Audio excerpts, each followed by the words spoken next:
James Harden in the playoffs. Athletes who have a serious mental block.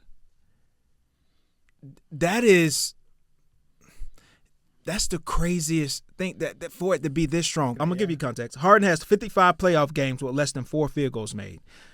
LeBron James, Stephen Curry, and Kevin Durant has a combined 2 games. Okay? That's crazy. Combined, all 3 of them together. Okay? Harden has 55. This is my list here, okay, for the top 5 most baffling moments in NBA history. All right? Okay. All right. Top 5 most baffling moments in NBA history. Baffling things, baffling moments. I'm struggling to figure out what's going to be on this list. Yeah, I had trouble There's nothing coming immediately to mind. Okay. Now for my people at home, really quick here, I just want to make sure they know what baffled mean. Because a lot of people, you know what I mean? Totally bewildered or perplexed. Okay? All right, that's really what that means. All right, so that you know. Number 5. This could be positive or negative. This one here is going to be positive at number 5. Jeremy Lin Sanity. I think throughout NBA history, and this is modern NBA, so I'm not going to go back to Wilt Chamberlain and Bill and all those guys and Kareem and all those guys. Okay, this is modern NBA. Jeremy Lin Sanity is my number 5 on the top 5 most baffling, craziest things I've ever seen in the NBA. Just his little run that he had? The little run. We've never seen a guy in NBA history, his level of a player, have a run like that. And he completely, not only did he take over the NBA, he took over the world. That was a crazy, he did. I mean, it was a crazy moment. He's on fucking every ABC News. He's on fucking CNBC.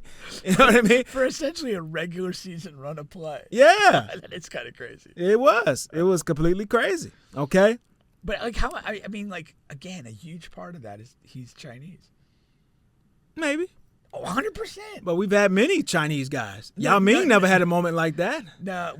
Like, but what I'm saying is, My apologies if he's not Chinese. I believe he is. I think he is. But no, the fact that, again, he was essentially like kind of a marginal role player. Yeah. Then goes on a run, but the fact that he was Asian or Chinese made it even that much weirder. Yeah. Like that was definitely a part of the thing. Right. Like if we're gonna say like Caitlin Clark phenom was a part of Angel Reese. Right. Yeah. Like was that's part of why the insanity thing kind of had some extra legs. Yeah. And I'm sure WNBA, Caitlin Clark is going to be on that list, okay? But I'm not doing that list. I thought we were talking about NBA. yeah, I'm not doing that list. Please don't burden us with that, including anything from that other league, would be more baffling than anything you're going to offer on this list.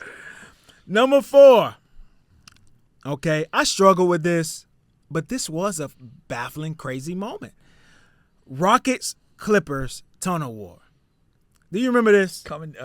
Chris Paul. Going down like a secret tunnel. Austin Rivers going down a secret tunnel. Guys about to fight, not fight. You got that was nuts. That was definitely. And the fact that the write-ups were so detailed. Yeah. Like that you had like a secret. The secret tunnel. Like, yeah, what do you mean? What are you talking about? Yeah. These guys want to get.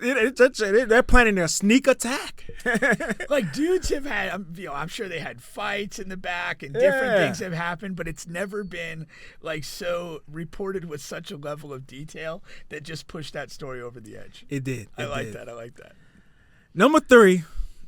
Maybe it's because I'm a homer. Take that. If you want to just say this shouldn't belong on the list, but I really think it does. Markelle Fultz. The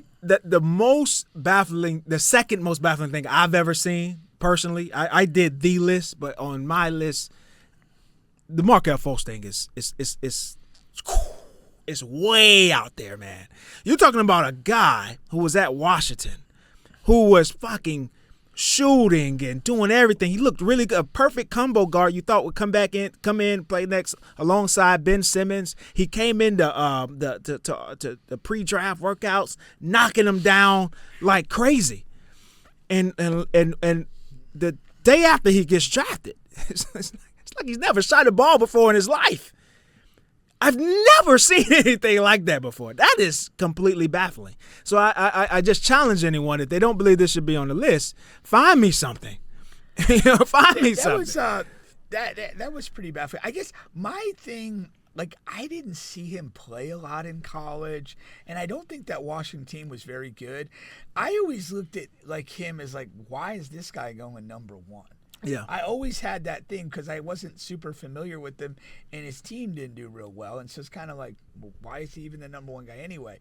But be that as may, he goes number one. There was a trade involved, Yes, to get that spot, and then he right, literally, like almost mysteriously lost his ability to play. So that's something. Lost his ability to shoot because he did drive, and he was still like whatever. I could see like he was dunking, he was driving. That's the thing. Like it wasn't like whatever. He fucking tore his knee in 1,000 places. Right. He He just didn't overdose on cocaine the night of the draft. He just forgot how to shoot a basketball. I don't know. They tell me that's the last thing to go with age. You still be able to shoot forever, and but not for Markel. Okay, number 2. All right, this is just something that just had to be on there, and that's the Malice in the Palace. That's just something that had to be. Really? Oh yeah. Most baffling. It's not. Here's my caveat to that. Okay. Given the teams and individuals involved, Yeah. I don't find it that baffling. Well, the problem with that is it had never happened before. Yeah. So there's been all these different type of characters. There hasn't been anything like that since, and it wasn't anything like that before. So that's why it has to be on the list. Like, if it happened a couple of times, and it's just depending on the characters involved, okay. Now, but that's kind of the reason why it's number 2 and not number 1. And then Jermaine O'Neal just knocking out that fat white guy. Come on, man. You don't see that anywhere. I mean, that was like You should see it more. that was Black nuts. power. Ron Artest, Ron Artest got a good one in, but Jermaine O'Neal, I mean, Jesus Louise. Coming in at number 1 of my top 5 most baffling things or moments that have happened in NBA history. It's no other than James Harden. Okay. Just his existence? His James Harden in the playoffs. Okay. And that's why I foreshadowed from Karl Anthony Towns. People who have and athletes who have a serious mental block. That's the craziest thing that for it to be this strong. So let me play some stats here. Harden has 55 playoff games with less than 4 made field goals. This is a guy who has won NBA MVP, has led the league in scoring multiple times. Okay, you're talking about a 6 or 7-time All NBA first team. Okay, meaning he's the best player at his position for most of his prime in the NBA.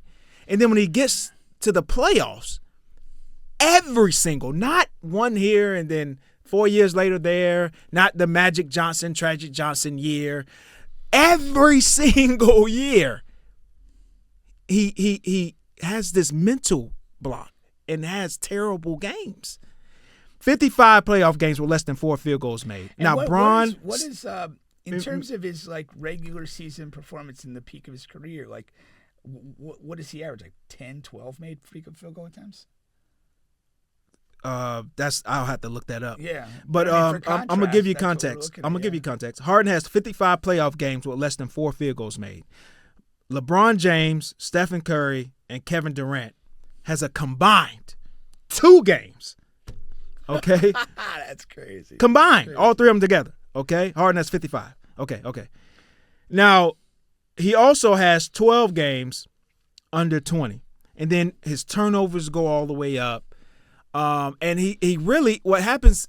His shot attempts go down. It's like something happens in his brain. His brain gets fried, and he's just out there. And I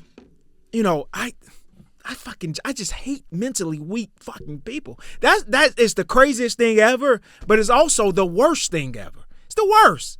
Anything Karl Anthony Towns has ever done is not anywhere near this thing that James Harden has. Nobody in the history. Even Aaron Hernandez, like anything, any athlete can do. I don't understand like a player at this level. It's never happened. First of all, you can't name any athlete in any sport that has had the level of success that James Harden has had. The way of his success, each year people get drawn back in. Yeah. This year people were drawn into James. We've had 12, 13 years of evidence of fucking data, and we got drawn back in again this year. Oh man, Kawhi and James Harden. James Harden's playing so well, and look how he should have a couple of MVP votes, and look how they have the Clippers going, and like clockwork, death in Texas. That's nuts to me, man. Yeah, that is fucking nuts. It is. One of the big things that you look for and you admire in like an athletic performer is like their response to failure. Yeah. Like and it's like he just repeats failure over and over again. There's no growth. There's no response to that, and that's just extremely frustrating to watch, or do anything with, at all. So I agree with that. I mean, I think that's some really horrific stuff. It really is. And then you have the the president, Lawrence Frank, believes in the duo despite first round exit. And, this is at a press conference that James Harden didn't attend, by the way. He didn't talk to the reporters. He talked to the reporters every single game up until this time. But, that is what it is. Whatever. You'll get fined and that's whatever. But, like, how can a team buy in to what Harden had? How could they buy in? How can the Clippers buy in? I understand there'd be another sucker somewhere that needs a point guard who can distribute and score. But how can the Clippers buy back in? They have to. His contract is up, so they're saying that they're going to re-sign him. Yeah, not just bring him back. Yeah, not trade him on an existing contract. Right. You're going to commit to pay him more to basically be the same guy that fails when it matters most. I don't understand it, but I don't understand the Clippers, period. And granted, Kawhi did well this year. Yeah. I thought they should have blown it up 2 years ago. Yeah. When Kawhi could never be healthy when it mattered. Paul George was also not a super healthy guy when it mattered. And then Harden, the Clippers are a mess. They're just stuck in this perpetual playoff mediocrity. And right now, I think a team can talk themselves into Kawhi. A team could, based on you this get a year. relatively healthy season. Yeah, I think a team can talk based themselves on into this Kawhi. year, you could easily do that. I mean, Yeah. if you're going to blow it up, he's the far more appealing piece, Right. than James Harden. Yeah, that's what I'm saying. If I was the Clippers, that's what I would be. The last thing on my mind will be bringing this duo and this team back together. That'll be the last thing on my mind because you two have good enough ancillary pieces around Harden and Kawhi that you can compete in a tough West. Like those Zubac and all of those guys that they have around those two, that can work. But it's not that Kawhi is bad. I'm just saying that he has. I think now he has good trade value again. Well, yeah, because he played enough this year at a good level that you could get somebody to buy it and say, hey, yeah, this is our answer. Yeah, like if I'm the Clippers, I'm in the Giannis sweepstakes. Who knows? Yeah, reboot with Giannis. Whatever. Like I don't know how. If I'm the Clippers, I don't know if he'll come or whatever. But I will be there. I'm putting a hat in. If I'm, even to a certain extent, if I can a sign and trade with like Harden and some parts. Yeah. Something. Be open to it. Yeah. But all right. Overall take on the list. Pretty good. I mean, I like the Malice of the Palace I would have put further down. Yeah. There was, God, I can't think of it. There's something when we started this and I started to think about as being a super puzzling thing. I thought you were going to have the Luka trade on there. Nah. And then, but I can't think of the other thing that was just really shocking. Oh, no. What I was thinking of is the Magic not signing Shaq. That's tough. Just not that stupid poll that was run at the That's time, tough. And just not bringing Shaq in and say, here's the check, you put whatever number you want on. Yeah, that's tough. That was crazy. crazy. Yeah, it was.